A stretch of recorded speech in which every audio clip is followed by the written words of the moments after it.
Hi, it's Mr. Anderson, and today I'm going to show you a quick little Osmosis demo that I set up in my classroom. But before I do that, I should probably talk a little bit about what osmosis is. And so osmosis is simply diffusion, or the movement of water from an area of high water concentration to low water concentration across a semi-permeable membrane.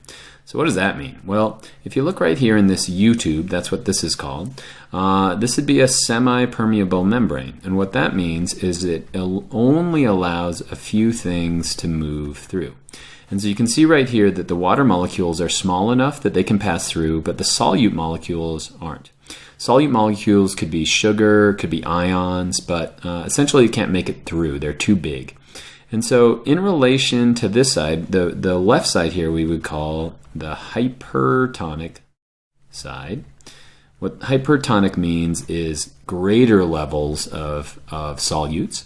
And that means over on here, this in relation is going to be called the hypotonic solution. In other words, there's greater solute concentration on this side than there is over here. And so these are in relation to each other. And so what does that really mean? Well, if we were to zoom in at the molecular level, all of the water molecules are going to actually stick to this solute. So the water molecules are going to grab onto that. And since the water molecules are grabbing onto the solutes, there's not going to be a lot of water on this side. And so we're going to say that the hypertonic side is actually going to be an area where there's low water concentration.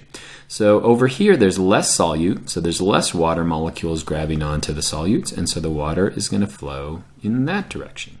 And so however you want to think about it, is the water flowing from an area of high water concentration to low, or is the water flowing towards a hypertonic area?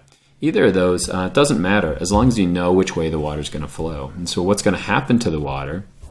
Well, the water is eventually going to flow over to the side until the concentration of water on either side of that semi-permeable membrane is exactly the same. At this point, we would say on either side, it is now isotonic, if I can spell that right. Isotonic means that water is still flowing back and forth, but it's flowing back at an equal rate. Now, if you were to think about this, if you were to watch this, it would seem somewhat magical as the water is just moving up on this side, just kind of against gravity and dropping on this side because you can't see the solutes. And so that's pretty cool.